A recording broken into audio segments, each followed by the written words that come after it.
أعاذني الله من الشيطان في كل مجلس وفي أوطان.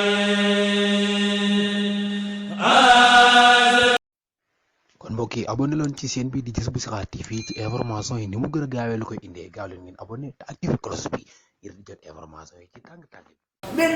دقة الأسلام وقد المياه إسماعيل سرور قال قالي في الخبر إلى سريا يعني نما دفع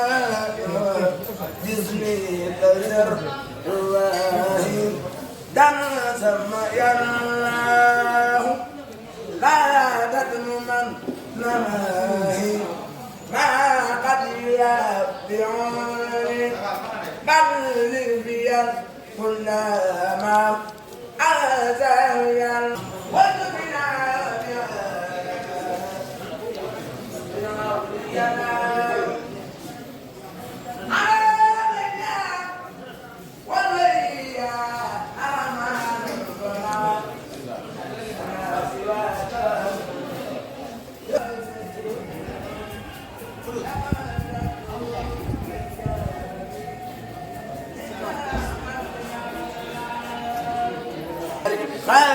خائدين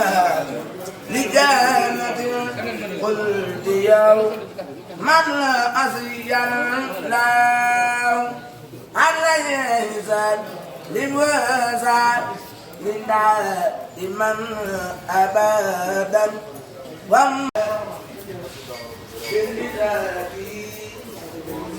لا تغلي جنة